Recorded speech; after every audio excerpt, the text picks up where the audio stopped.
Halo rekan-rekan mahasiswa, kembali lagi dalam mata kuliah Interaksi Manusia dan Komputer. Pada pertemuan kali ini kita akan membahas mengenai user testing dan antarmuka masa depan. User testing adalah pengujian kelayakan atau ide suatu produk terhadap user. Pengujian pengguna lebih seperti menguji utilitas ide atau aplikasi apakah sesuai dengan yang dibutuhkan oleh pengguna. Tujuannya untuk memvalidasi permintaan atau demand produk. Manfaatnya untuk memberikan hasil pengujian lebih awal sebelum produksi dan mengerucutkan segmen pengguna atau persona. Kegunaan user testing yang pertama, lebih cepat menemukan masalah. Kemudian yang kedua, dapat menghindari post produksi yang tidak perlu. Yang ketiga, dapat menghemat waktu. Dan yang keempat, dapat menentukan user persona atau segmen. Dan yang terakhir, membantu menemukan solusi yang sesuai dengan kebutuhan user. Kemudian metode user testing. Nah, metode user testing ini terbagi menjadi dua metode, yaitu metode kualitatif dengan menggunakan focus group, interviews, observation, dan user diaries. Sedangkan metode kuantitatif menggunakan A/B testing, card sorting, eye tracking, dan surveys. Kemudian teknik user testing. Yang pertama ada tradisional, yang kedua moderate, dan yang ketiga unmoderate, dan yang keempat guerrilla testing. Nah, basicnya itu menggunakan beberapa cara. Yang pertama test plan, kemudian skenario dan task, kemudian user recruitment, result, dan findings. Pengukuran yang menjadi parameter terhadap penilaian hasil UT atau user testing suatu produk disebut sebagai metrik. Ada 3 pengukuran utama dalam usability. Yang pertama, effectiveness, yang kedua, efisiensi, dan yang terakhir, satisfaction.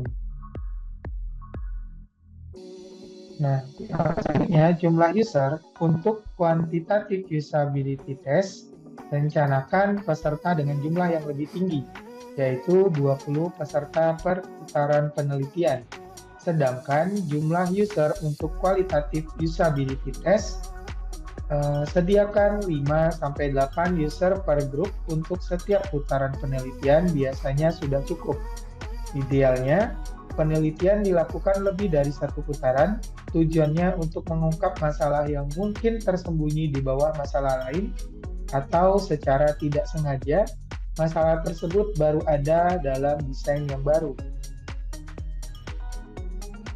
Latihan analisa bertujuan untuk melihat sejauh mana tingkat usabilitas dari fungsi-fungsi pada website, serta melihat desain antarmukanya dan juga beberapa saran perbaikan fungsi-fungsi dan antarmuka yang baik untuk meningkatkan usabilitas dari website tersebut. Diharapkan disiplin ilmu dalam pembelajaran interaksi manusia dan komputer dapat mempelajari perancangan, implementasi, dan evaluasi. Berikut adalah contoh analisa dan hasil analisa. Nah, di sini ada sebuah website ya, di mana terbagi menjadi 4 bagian. Yang pertama adalah bagian header, kemudian bagian kiri yaitu adalah menu-menunya, kemudian bagian tengah atau bagian isi, dan yang terakhir bagian kanan. Nah, hasil analisanya, yang pertama bagian kiri, navigasi yang membingungkan dan tidak efisien, serta menu-menu yang tidak tersusun rapi. Nah, dapat kita lihat di sini, yaitu home dan news, website yang diletakkan sekelompok dengan menu-menu kategori. Kemudian, bagian menu-menu kategori yang tidak tersusun rapi atau berurutan, menyebabkan kesulitan dalam pembacaan menu-menunya. Kemudian untuk bagian tengah, yaitu kontrol yang kurang lengkap, inkonsistensi penggunaan bahasa, inkonsistensi desain link, inkonsistensi desain penulisan dalam penggunaan font, tampilan tidak tersusun rapi, grouping tanpa dasar pengelompokan yang jelas, inkonsistensi desain link, tampilan yang tidak tersusun dan kurang rapi, ketidakkonsistenan desain penulisan, dan ketidakjelasan informasi. Nah, bisa dilihat di sini itu tidak terdapat link ke halaman utama, kemudian bahasa Indonesia, kemudian bahasa Inggris. Jadi di sini campur bahasa, harusnya kita pilih salah satu saja. Makanya tadi di sini tidak inkonsistensi penggunaan bahasa. Ya, jadi penggunaan bahasanya tidak konsisten. Kemudian desain penulisannya dalam penggunaan fontnya ini beda-beda jenis fontnya. Kemudian pada bagian kanan, text scrollingnya yang tidak efisien, desain yang kurang rapi dan tidak konsisten, ketidakjelasan dalam penggunaan fungsi sebagai pemenuhan kebutuhan pengguna, tampilan tidak tersusun rapi dan fungsi serta kontrol yang membingungkan, derajat kepentingan dalam desain tampilan informasi. Nah, analisa web bagian kanan yang pertama di sini simbol tidak tepat, ya. Kemudian bahasa tidak konsisten, itu campur bahasa Indonesia bahasa Inggrisnya. Kemudian kurang jelas di sini penggunaan fungsi, ya. Tidak online kah, jadi nggak tahu nih yang mana yang online, yang mana tidak online. Kemudian di sini tampilannya tidak tersusun rapi serta kontrolnya yang membingungkan, apakah ini link atau bukan, ya. Kemudian kalau dia link ternyata baru yang berwarna biru seperti ini, jadi tidak jelas. Kemudian kita lanjut ke pembahasan teknologi di masa depan.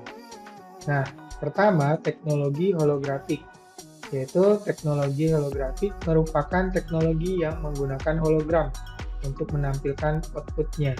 Nah, biasanya teknologi-teknologi di masa depan ini banyak yang ditampilkan dalam film sci-fi ataupun film-film superhero, ya, yang menggunakan teknologi-teknologi canggih.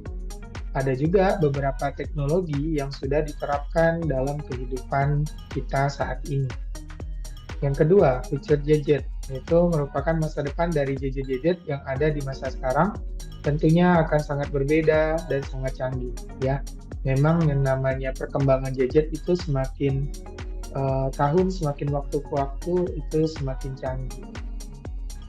Kemudian yang ketiga, teknologi digital merupakan perkembangan digital di mana di masa sekarang seperti TV, kertas, lemari es hanya dapat digunakan sebagaimana fungsinya. Di masa-masa depan, benda tersebut akan memiliki banyak fungsi, ya. Kemudian, display glass, yaitu merupakan teknologi di mana input beserta outputnya dapat dilakukan bersama dalam satu tempat berupa kaca, yang mana fungsi kaca di masa sekarang sangat berbeda dengan teknologi display glass di masa yang akan datang. Kemudian 3D virtual reality, yaitu sebuah interaksi yang memberikan suatu bentuk seakan-akan user berada di dalam komputer atau perwujudan interaksi dunia nyata ke dalam dunia maya. Interaksi ini digunakan pada game 3D seperti The Sims dan Metaverse. Dan sekarang pun semakin banyak perkembangannya. Selanjutnya yang keenam, sensing effect, yaitu di waktu abad 20-an, komputer telah bisa memahami pengaruh dari lingkungan. Misalnya, merasakan suhu, mendengar suara, melihat lingkungan. Sistem sensing effect begitu membantu manusia dalam melakukan aktivitas sehari-hari dan juga biasanya digunakan dalam wearable komputer dan aksesorisnya. Yang ketujuh, sensor network, yaitu suatu sensor ditempatkan pada tempat yang jauh dari komputer. Selain itu bisa mendeteksi vision dan sound yang ada di lingkungan di mana sensor itu ditempatkan. Aspek dari perkembangan teknologi jaringan komputer, sistem wireless, dan peralatan yang menggunakan sensor network sering digunakan untuk aktivitas mata-mata. Ya, biasanya juga untuk melihat aktivitas gunung berapi, kemudian ketinggian debit air di sungai, bahkan di laut atau di pantai untuk menghindari terjadinya tsunami atau peringatan tsunami. Kemudian yang kedelapan, robot atau AI merupakan aspek dari artificial intelligence. Perkembangan interaksi manusia dengan komputer semakin meluas, di mana komputer mini yang dimasukkan ke dalam suatu robot atau cyborg sehingga berfungsi sebagaimana mestinya. Yang kita tahu juga perkembangan AI saat ini dan robot saat ini semakin canggih ya. Di beberapa negara seperti Cina itu sudah mengembangkan robot sedemikian rupa. Begitu juga dengan negara Jepang. Kemudian alat penerjemah bahasa hewan. Para ilmuwan mengembangkan sebuah rancangan alat kecerdasan buatan yang digunakan untuk menganalisa suara dan ekspresi hewan untuk diterjemahkan ke bahasa yang dapat dipahami manusia. Selanjutnya yang ke-10, embedded interaction, yaitu ketika user dapat melakukan input hanya dengan sentuhan tangan atau bagian tubuh lainnya tanpa digunakan mouse atau keyboard. Nah, ini pun sudah ada di zaman sekarang ya, yaitu penggunaan teknologi touchscreen di laptop, di TV, smart TV, dan lain sebagainya. Kemudian yang ke-11, komputer model pena. Komputer model pena ini disebut dengan PISM dari bahasa Rusia. Nanti tulis konsep pembuatan PISM pakai pena dari Rossi, yaitu ponsel berbentuk pena dengan cara input dan menggunakan tulisan tangan. Kedua, memiliki virtual keyboard. Yang ketiga, mempunyai proyektor dengan ukuran kecil. Yang keempat, terdapat kamera scan.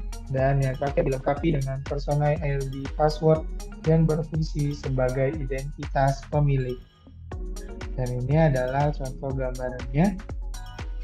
Secara prinsip, ciri-ciri komputer masa mendatang adalah lebih canggih, lebih murah, memiliki kemampuan diantaranya melihat, mendengar, berbicara, dan berpikir, serta kemampuan membuat kesimpulan seperti manusia. Ke-12, Human Interface Using Eye Movement. Dalam bahasa Indonesia disebut pengendali pointer lewat gerakan mata. Tujuannya untuk memudahkan pengguna, khususnya pada orang-orang yang mengalami difabel fisik, terutama bagian tangan. Cara kerja menggunakan sensor gerakan mata, memanfaatkan sinyal yang dipancarkan oleh bagian mata. Sinyal diolah sehingga dapat dimanfaatkan untuk mengendalikan pointer pada komputer. Alat ini dikoneksi ke komputer dengan memanfaatkan USB yang biasanya digunakan pada alat printer. Nah, ini adalah contoh penggunaan Human Interface Using Eye Movement. Kemudian yang ke-13, self-driving cars atau kendali mobil otomatis ya. Dan ini juga sudah banyak diterapkan, salah satunya di kendaraan mobil listrik Tesla, buatan dari perusahaannya Elon Musk. Kemudian ke-14, tablet keping, yaitu tablet bentuk tidak satu kesatuan yang utuh, melainkan terdiri dari banyak keping-keping. Sehingga kepingan memiliki prosesor dan sumber daya tersendiri. Semakin banyak keping disatukan, maka bentuk tablet akan semakin besar dan semakin powerful. Dan yang terakhir, 15, laptop atau tablet dengan tenaga surya atau panel surya.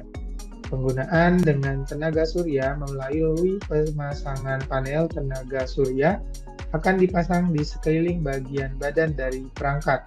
Semakin panas pancaran sinar matahari, maka semakin banyak tenaga listrik yang bisa dikumpulkan.